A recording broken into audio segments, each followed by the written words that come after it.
comment je fais partie de ce petit pourcentage de ceux qui arrivent à garder le compte, c'est que C'est la première fois que j'entends ça, je te jure, t'as complètement raison. tu fais vraiment partie des meilleurs traders du monde si tu fais entre 3 et 5% par mois sur un an complet. Pour la phase de test, t'aurais quoi comme conseil pour le réussir? Salut les gars, j'espère que vous allez bien. Pour ma part, ça va très bien. Aujourd'hui, on se retrouve pour une nouvelle vidéo. Aujourd'hui, c'est une vidéo spéciale parce que je suis pas tout seul. Je suis avec un invité. Et comme vous l'avez vu sur le titre de la vidéo, ça va être une vidéo où on va vous expliquer, où il va vous expliquer en tout cas, comment garder un compte FTMO. Parce qu'il y en a beaucoup, je le sais. La plupart des gens, généralement, chez FTMO, déjà, ils les valident, mais ils les gardent généralement qu'un mois. Ils font un premier payout et des fois, ils font même pas de payout et ils le perdent. Faut savoir, je crois, les statistiques sur 10 traders, je crois qu'il y en a qu'un qui arrive à faire un payout et il y en a 0,5 qui arrive à faire 3 payouts, etc. Donc, je vais laisser la personne se présenter avec qui on est et je vous donne la parole. Petite pause les gars, avant de continuer cette vidéo, je voulais vous dire de ne pas hésiter à aller vous abonner à la chaîne de Tilen qui sera en description. D'accord? Il va vous apprendre beaucoup de choses. D'ailleurs, il y a une vidéo qui sortira sur sa chaîne où je vais intervenir. Ça sera une vidéo très intéressante, vous verrez. En plus de ça, franchement, honnêtement, moi je vais vous le dire, j'en ai rencontré des traders. Et les traders avec une psychologie similaire à la sienne, il y en a très très peu. Il y en a très très peu. Il a une très très bonne psychologie. Donc vraiment sur sa chaîne, vous allez beaucoup apprendre de lui. Et en plus de ça, garder un compte FTMO plus d'un an. C'est la première fois, moi, que je rencontre quelqu'un qui a un compte FTMO de plus d'un an. Donc, il va vraiment vous apprendre beaucoup, beaucoup de choses, surtout sur la psychologie. Donc, voilà, tous les liens seront en description, les gars. Je clôture cette petite pause et je vous laisse avec la vidéo. Tchuss. Bah écoutez, salut à tous, salut à toi. Bah écoute, je vais me présenter très très rapidement, hein. Je m'appelle Tilen. Donc pourquoi il m'a choisi à moi pour faire ces vidéos? Parce que moi je travaille avec FTMO et d'autres prop firmes d'ailleurs, mais principalement avec FTMO depuis pas mal d'années et j'ai jamais perdu un compte. Enfin depuis pas mal d'années, ça va faire... j'ai regardé tout à l'heure avant de faire la vidéo, j'ai fait mes devoirs, je me suis un petit peu préparé. J'ai regardé, j'ai remarqué que j'avais fait mon premier challenge réussi, il s'est passé le 2 novembre 2021. Donc là ça va faire environ un an et 2, 3 mois. On va dire un an et 3 mois que j'ai le compte et je l'ai jamais perdu. Et ouais, comme tu dis, le plus dur, c'est pas de passer le challenge. C'est-à-dire que passer le challenge, plus ou moins tout le monde peut le faire. C'est-à-dire un coup de chance, ou même Ouais, ouais, ouais. entre guillemets un coup de chance, tu vois, même si c'est beaucoup nuancé. Mais admettons que tu tombes sur un bon mois, etc., tu le passes, bon, ok. Le trading, on sait que c'est quelque chose qui est sur du long terme. Et c'est pas quelque chose qui va se juger sur une performance sur du court terme comme un challenge, quoi. Un challenge, ça peut se passer en 2 semaines, ça peut se passer en un mois. On peut très bien avoir un coup d'éclat sur un mois. Et c'est pour ça que les stats, comme tu dis, elles sont vraiment choquantes. C'est-à-dire que les stats du premier payout, je crois que tu as dit 1/10, mais je crois que c'est encore moins. Donc c'est vraiment des stats qui sont hallucinants. Ouais, c'est ça. Je vois beaucoup de gens, en fait, sur les réseaux. Généralement, hein, la plupart, ils valident leur compte. Après, il n'y a plus rien. Tu sais, ils ont le petit diplôme, mais on les voit jamais recevoir de payout ou quoi que ce soit parce que je pense qu'ils l'ont raté. Bah ouais, un des problèmes surtout, c'est... Enfin, il y a pas mal de problèmes en vrai. Mais en fait, déjà, le truc, c'est que moi, une des choses qui m'a fait avoir cette longévité, même si j'estime pas que c'est une longévité exceptionnelle, mais on va dire que bah, c'est un petit peu exceptionnel, on va Ah, dire si, c'est quand même, encore par rapport aux moyen. gens sur les Exactement. réseaux, Mais c'est c'est sûr que énorme. par rapport à la moyenne, Ouais, ouais, c'est je énorme. connais personne qui a tenu un compte. Enfin bref. En fait, moi, un de mes secrets, c'est que comment je fais partie, entre guillemets, de ce petit pourcentage de ceux qui arrivent à garder le compte, c'est que je vais me fixer des règles qui vont faire que c'est limite impossible que je perde le compte. D'ailleurs, il y a un truc qui est hyper important, tout à l'heure tu parlais de stats, très peu le savent, de stats, de data, etc. Mais il y a des mines d'or qui sont disponibles sur Internet par rapport à ce genre d'informations. Certaines prop firmes, ils nous filent de la data sur leurs clients et ils nous permettent de voir concrètement, de manière journalière, qu'est-ce qu'ils font, qui fait qu'ils sont dans le top 1%, même pas 1%, 0,05% des gens de la prop firme. Et ce qu'il faut savoir aussi, c'est que en parlant de data, il y a la prop firme MyForesson, donc une des Mhm. plus connues, hein, la deuxième avec FTMO. Ils ont sorti une stat et ils disaient qu'il n'y avait que 5 traders sur toute leur data, c'est-à-dire des milliers, voire des dizaines de milliers de traders, qui sont à leur huitième payout. C'est-à-dire que 5 traders 5 sur... traders, Non! exactement. Et en fait, Sur toute la propre firme. exactement. Il n'y a que 5 traders, plus de 8 payouts. Oh, c'est du Exactement. délire. Et aussi par rapport à la data qui sort, comme je disais tout à l'heure, c'est vraiment une mine d'or. C'est pas des conseils vagues, c'est des choses extrêmement concrètes. Et on voit clairement des patterns qui se dessinent de ces datas. Et tout simplement, il faut suivre ça. Parce que aussi, ça, c'est un truc de fou que je remarque, c'est que les gars, là, je parle à vous qui regardent la vidéo, croyez pas que vous êtes spécial. Croyez pas que vous êtes un genre de génie de l'investissement ou de la finance qui va réinventer les règles. Non, mon frérot, t'es comme moi, on a deux bras, deux jambes, un cerveau. Faut être un peu humble par rapport à tout ça. Il faut écouter les conseils de ceux qui réussissent dans ce domaine. Donc, en fait, il y a pas mal de choses. Et on remarque que quand on regarde ces datas et quand on regarde personnellement mon histoire par rapport à tout ça, il y a pas mal de choses. Et une des choses principales, ça va être le risk management. Honnêtement, on va pas se mentir. Le risk management, c'est vraiment la clé. C'est-à-dire qu'il faut risquer petit pour garder son compte. Il y a beaucoup qui rentrent dans le monde des prop firmes, ils ont directement des étoiles dans les yeux et ils veulent risquer du 2-3% direct. En fait, quand vous faites ça, vous vous respectez pas en fait. Vous avez bossé dur pour avoir ce compte, donc respectez-le. On sait que la plupart des traders qui sont successful, ils vont risquer moins de 2% par jour de trading et qui vont Ok. arrêter une fois qu'ils ont fait entre 4 et 8% de profit par mois, entre guillemets, par Ah bah cycle. voilà, Exactement. C'est pas des mecs qui vont aller chercher des 10, 15, 20% par mois. voilà, Jamais. exactement. C'est Donc, ce que je dis tout le temps, il faut payer le trader. C'est-à-dire, t'as ton compte, peu importe le capital de ton compte, tu fais tes 3, 4, 5%, tu te barres, tu prends tes profits et au revoir. Merci, au revoir. donc ça veut dire que tu te donnes un objectif mensuel. Non, je pense pas que ce soit bon de se donner un objectif, mais je pense que le but, c'est comme je dis, c'est-à-dire que nous, notre but, c'est de prendre le trading comme un business. Et un Mhm. business, qu'est-ce que c'est? C'est des rentrées d'argent qui vont être régulières. Et de temps en temps, tu vas avoir un petit pic. C'est-à-dire que tu vas faire un bon mois, tu vas faire beaucoup de ventes. Admettons, je parle là quand tu as un business, on va dire un business physique ou n'importe quoi, un business sur Internet, tu fais de l'e-commerce, tu as une campagne, tu as un influenceur qui a bien pété, etc. Bam, tu as un pic et là, tu as fait une performance hors du commun. Mais Ouais. tous les autres mois, tu vois, c'est plutôt lisse, c'est-à-dire que tu vas faire un revenu régulier, etc. Et le trading, c'est exactement pareil. C'est-à-dire qu'il y a cette psychologie du coup. C'est-à-dire que les gens, ils pensent qu'ils vont faire un gros coup. Ils sont là, ils se disent, putain, là, je vais faire un gros coup, je vais faire 15% ce mois-ci. C'est pas ça le trading. Le trading, c'est on fait tous les mois une performance, 4, 2, 3, 1%. C'est pas grave, mais on se paye. On se paye tous les mois tranquillement. Et il y aura des mois, évidemment, où tu feras 10%, parce que ce serait un très bon mois, etc. etc. Mais il faut pas chercher ces mois-là. Ils vont venir tout seuls. C'est ça que je veux dire par rapport à ça. Tu vois. Ok, ok, je vois ce que tu veux dire. C'est une sorte de FOMO, mais en gros, pour l'argent, quoi. Tu vas faire un coup. Et par exemple, quand tu parlais de tes règles qui te permettent impossible de supprimer ton compte, ou impossible de le perdre, est-ce que tu pourrais révéler une de ces règles-là, pas toutes bien évidemment, pour que tu gardes ça pour toi et pour tes vidéos aussi, mais une règle parmi toutes celles-là qui semblent pour toi importantes? Ouais, ouais, y a pas de problème. Y a pas de problème. Moi, une de mes règles que j'ai utilisées au début, parce que là, maintenant, je commence à être un petit peu plus flexible par rapport à ma règle, parce que je me connais beaucoup plus personnellement, je sais beaucoup plus comment je réagis dans telle ou telle situation. Et bref, je suis beaucoup plus avancé dans ma journée que comme je l'étais au début. Et là, je parle à ceux qui veulent sécuriser des premiers mois de profit, puis après continuer sur une journée beaucoup plus longue. Mais une des choses qui m'a fait énormément de bien au début, c'est de créer une chambre de sécurité, entre guillemets. Je vais vous expliquer, ça peut paraître un petit peu bizarre au début. Mais en gros, admettons, je vais vous donner un exemple, comme ça sera très clair. Admettons, vous avez un compte à 100 000. Vous avez un compte à 100 000 chez n'importe quelle propre firme, il n'y a pas de problème. Déjà, la première chose qu'il y a à faire, bon, ça je le dis très rapidement, mais bref, ça pour moi, je pense que c'est acquis, ça devrait être acquis chez tout le monde, c'est-à-dire c'est d'enlever le risque de la table. C'est-à-dire que tu as mis tes 500 balles pour avoir ton compte, tu essaies de faire un premier retrait pour reprendre tes 500 balles, bam, maintenant tu es risque free. C'est comme si tu avais passé ton trade à break-even. Tu ne peux plus perdre d'argent. Tu t'es fait rembourser, l'argent que tu as mis sur la table pour acheter ce challenge, bam, tu as fait ton premier retrait, même un tout petit retrait 100 balles, bam, tu retires, bam, ça y est, tu es en risque free. Ça, déjà, c'est la première chose à faire. Une fois que ça c'est fait, tu essayes de faire, disons, 3, 4, entre 3 et 5% de profit. Et ça, tu vas pas les retirer, mais tu vas les utiliser comme du drawdown supplémentaire. C'est-à-dire que sur ta propre firme, sur FTMO, on va prendre l'exemple d'FTMO, tu as 10% de drawdown offert par la propre firme. Et là, tu vas te Ok. rajouter une chambre de sécurité de 3, 4, 5% de drawdown supplémentaire. Parce que moi, je sais que c'était mon cas et c'était aussi beaucoup le cas de certaines personnes. C'est-à-dire qu'il y en a beaucoup qui craquent psychologiquement lorsqu'ils sont en drawdown. Et qui sont à 99 000 et des broutilles, ils commencent à switcher dans leur tête et ils commencent à faire n'importe quoi. Donc ça va vous permettre de rester très très calme dans votre tête par rapport à tout ça. Moi, ça m'a énormément aidé au début, pardon. Maintenant, je le fais plus. Mais au début, c'était vraiment game changer. C'est ça qui m'a permis de faire les 6 premiers mois, on va dire, de manière très très calme. Et aussi, bah, ça vous rajoute 3-4% de drawdown supplémentaire. Ah, franchement, j'ai jamais pensé. C'est la première fois que j'entends ça, je te jure. T'as complètement raison. Parce que c'est vrai que moi aussi, ça m'est arrivé, hein. J'ai un compte, je sais pas, à 100 000, 105, on va dire un chiffre rond, vraiment 10 000, 20 000. Je tombe par exemple, j'ai un compte à 20 000 et je tombe à 19 500. Bah ouais, dans ma tête, ça me plaît pas. J'ai envie que ça revienne au-dessus de 20 000 en fait. J'aime pas le Exactement. drawdown, j'aime pas être en drawdown. T'as complètement raison en fait. Donc, ouais, ça, c'est pas con. Pour 100 000 euros, je fais 5%. Donc, il y a 105 000 euros. Mais ces 5 000 euros-là, on les retire pas. On les laisse. Et Exactement. c'est l'argent en surplus qu'on pourra retirer. Exactement. C'est pas obligé de laisser une marge de fou furieux non plus, tu vois ce que je veux dire? Mhm. Parce que c'est exactement ce qu'on disait tout à l'heure, il faut se payer aussi. On est là, on bosse dur. Quand tu es trader, c'est un travail difficile, il faut bosser dur. Des longues années où t'es pas payé, 1, 2, 3 années où tu étudies, t'étudies. T'as enfin ton compte, tu as envie de te payer, c'est tout à fait normal. Donc, faut se payer. Mais moi, personnellement, ça, c'est vraiment un tip qui m'a fait beaucoup de bien, quoi. Donc, je le partage, quoi. Et par exemple, pour la phase de test, tu aurais quoi comme conseil pour le réussir? La phase de Voilà. test. Parce que je sais que la phase de test et la phase réelle, pour moi, les deux choses sont complètement différentes.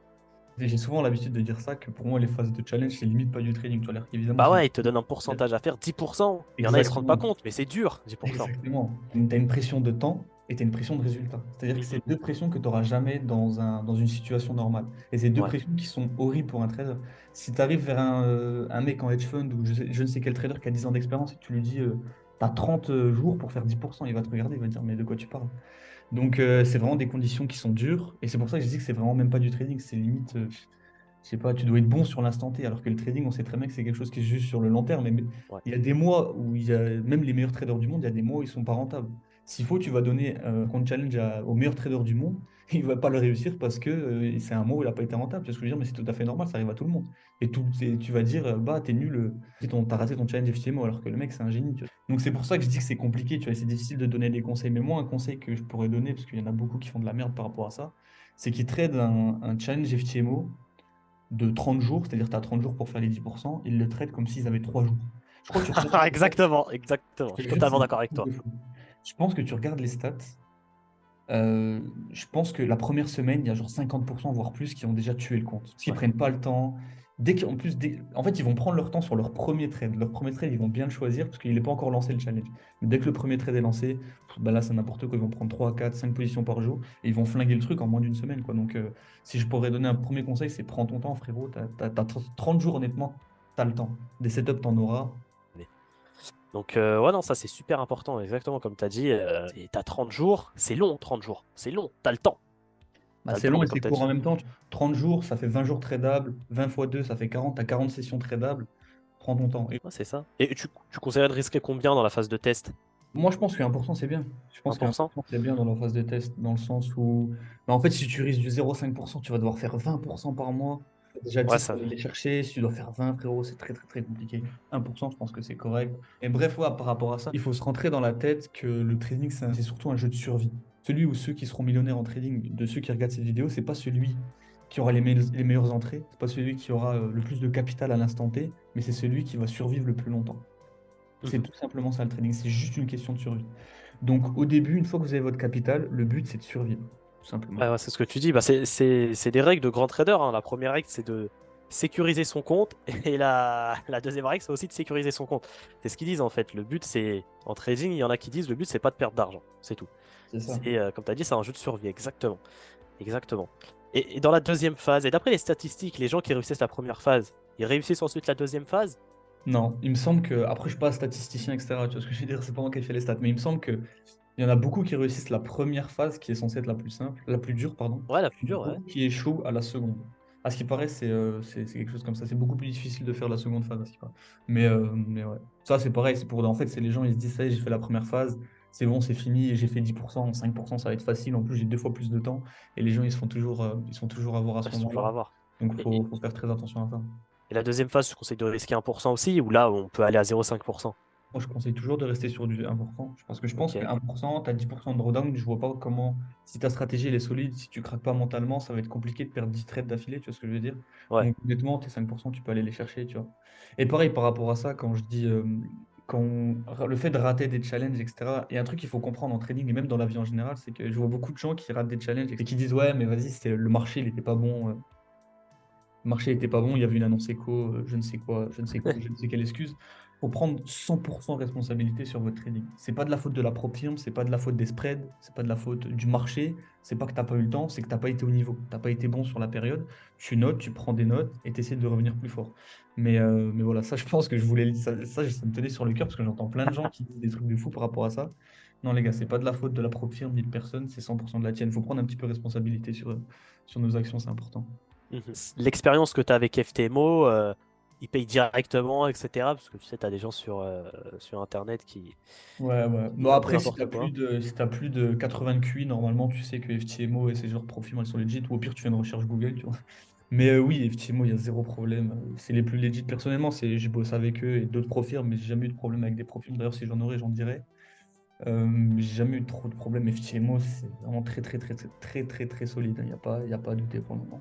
Ah, non, je suis d'accord avec toi. Et j'aurais une dernière question à te poser parce que je sais qu'il y a beaucoup de gens, beaucoup de débutants en fait, qui vont direct acheter un compte FTMO sans avoir des connaissances, sans avoir testé avant, quoi. Ça, ils vont directement faire un compte FTMO. Moi, le conseil, par exemple, que je donne aux gens, etc., aux membres aussi que je forme, je leur dis pour passer un compte FTMO, il faut déjà essayer de le valider en free trial. Même si le free trial, il demande 5%, genre déjà essayer le free trial pour voir comment c'est. Parce que tu as des gens, ils foncent directement, alors que tu as un compte démo qui est là, tu vois. Toi, avant de valider ton compte FTMO, qu'est-ce que tu as fait avant de le valider? Est-ce que tu t'es entraîné sur un compte réel? Est-ce que tu t'es entraîné sur un compte démo? Ou t'es parti direct? Je vois. Après, moi, je suis pas le bon exemple par rapport à ça. Moi, j'ai Ok. fait n'importe quoi et d'ailleurs, c'est pour ça que je donne un autre conseil de ce que j'ai fait. C'est-à-dire que moi, j'ai fait le gros bourrin. Après, moi, j'étais dans une situation où il fallait que je réussisse en training parce que ma vie, elle me saoulait, quoi. Mais du coup, je faisais challenge FTMO 100K, 100K, 100K, 100K. Je ratais, je repayais, je ratais, je repayais. Bon, après, j'ai pris énormément d'expérience en très peu de temps parce que j'apprenais de mes erreurs, je refaisais, etc. Donc, j'ai pris énormément d'XP. Je regrette pas du tout cette période. Mais je pense que c'est un peu une méthode un peu trop barbare, tu vois. Donc, moi, ce que je conseillerais, c'est plus ou moins ce que tu as dit. Moi, je pense que les free trials, c'est pas terrible. Honnêtement, les free trials, c'est bien, mais ça dure 2 semaines, 5%. Flemme. Moi, je pense que tu vaut mieux faire un compte réel avec une somme que tu es prêt à perdre, mais une somme que si tu la perds, ça te fait chier. Tu vois ce que je veux dire? Il y en a, Ouais, ils font des comptes réels, mais ils mettent 200 balles. ouais, c'est Tu t'en bats les exactement. couilles de ces 200 balles. Genre, tu mets une somme que tu es prêt à perdre, mais que si tu la perds, tu vois, ça va vraiment te saouler. Parce que sinon, tu ne Exactement. seras pas impliqué, tu vas t'en foutre. Donc, essaye de faire ça et d'essayer de le faire. Ben, tu te mets comme si tu étais en condition de challenge. Tu te dis 30 jours, on est le temps. J'ai 30 jours, je dois faire 10%. En gros, ça te fait un mini challenge fait maison, quoi, tu vois.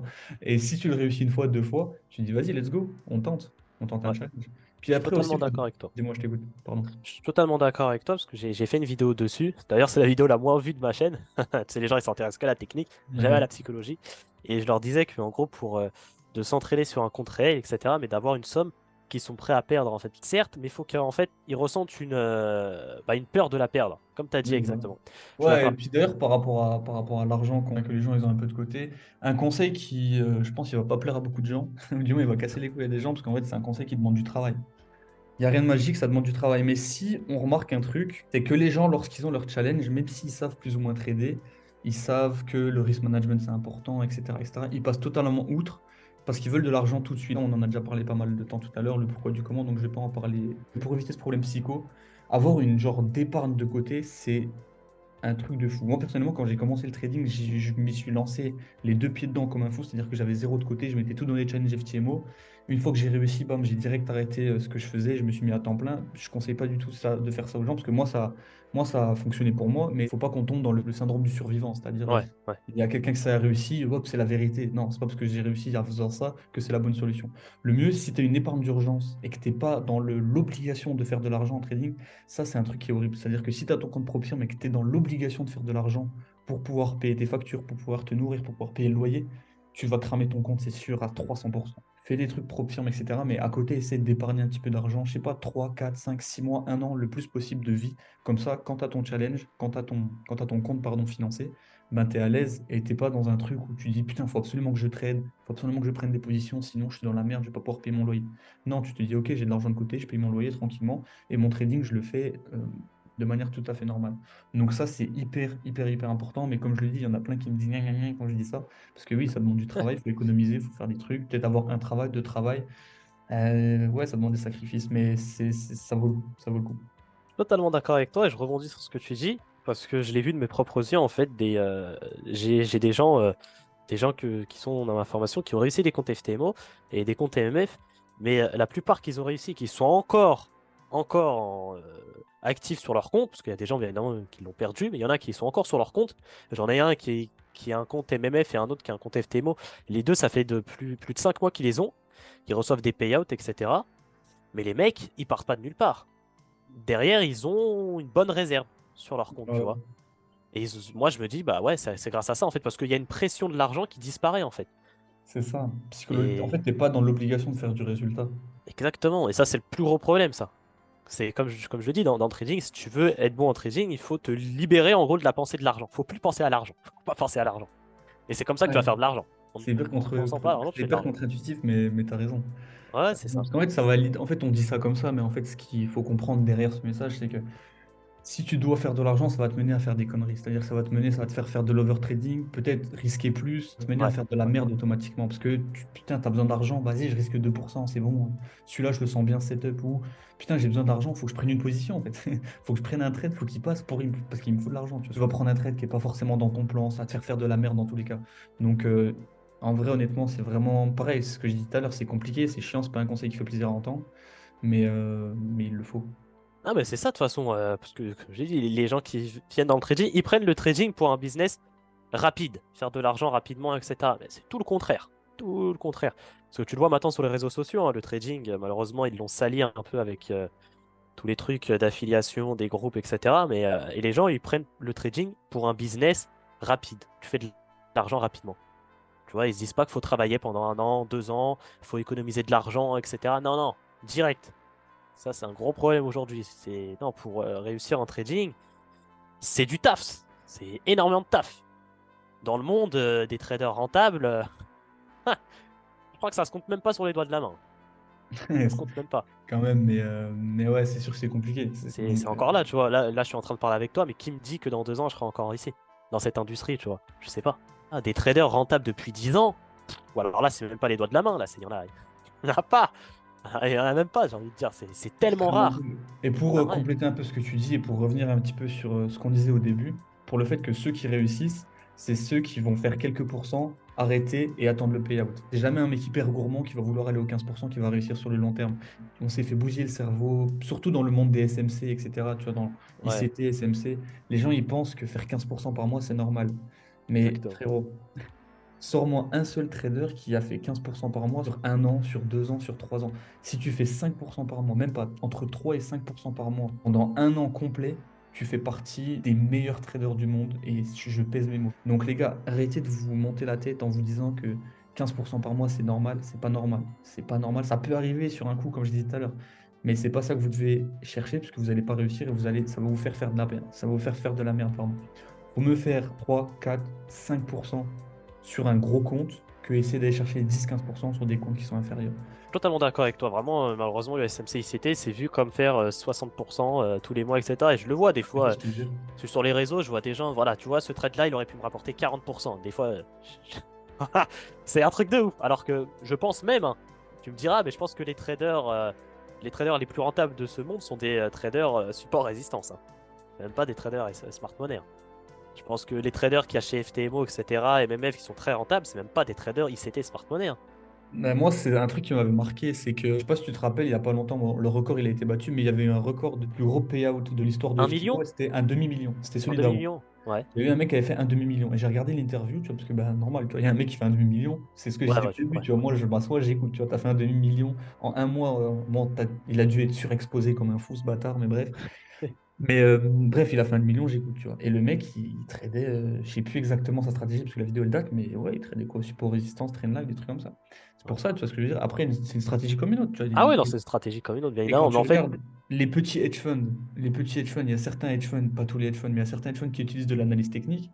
Et pareil, ça va être des supports, etc. Tu vois. Évidemment que l'analyse technique, ça va être quelque chose qu'ils vont ajouter en plus de leur analyse fonda, etc. Tu vois, quand tu gères des millions ou des millions, tu vas pas trader, tu vas pas trader de la même manière que quand tu gères des comptes FTMO, tu vois. mhm.